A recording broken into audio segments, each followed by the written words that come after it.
Alright, today we're going to try and work on this little Ivor Johnson top brake 32.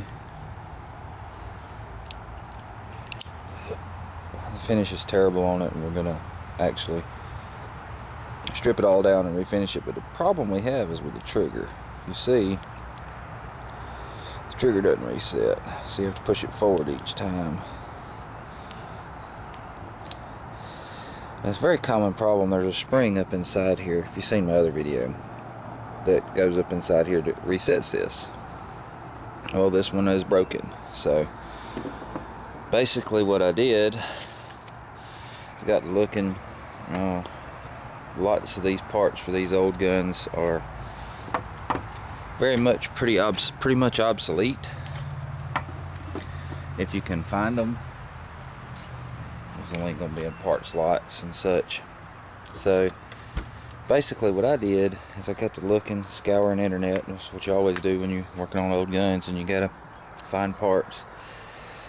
And I actually found that Wolf Gun Springs actually makes a blitz pack. This one's blitz pack number 8, and basically what it comes with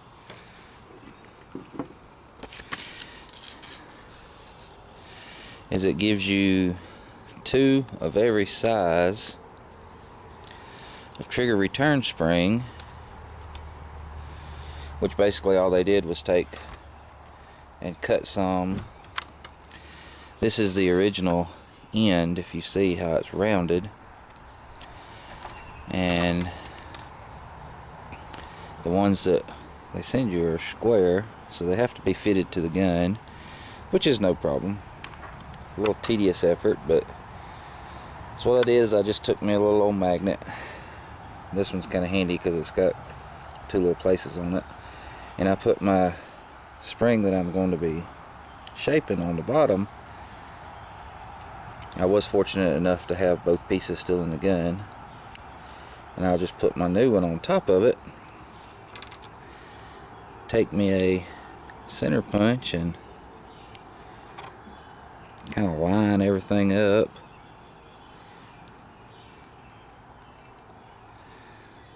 Like so. And that gives me an idea of what I have to fit on this spring. And I basically can just take a Sharpie. Problem is holding everything still. I can just take a Sharpie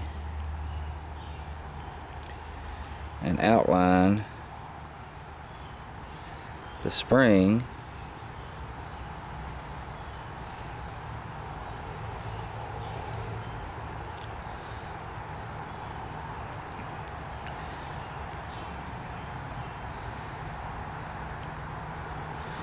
kind of get my general idea.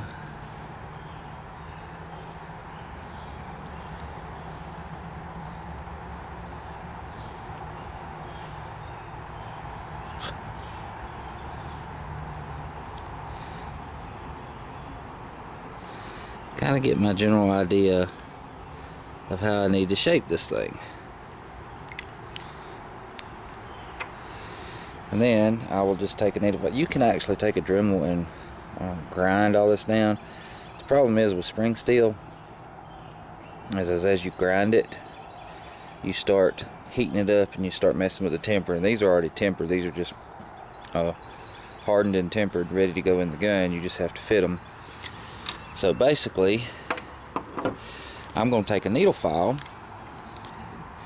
and shape this by hand.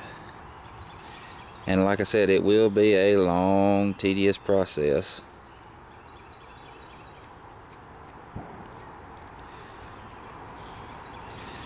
But hopefully when we're done,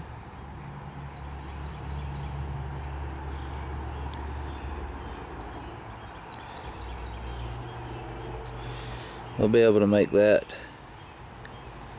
trigger reset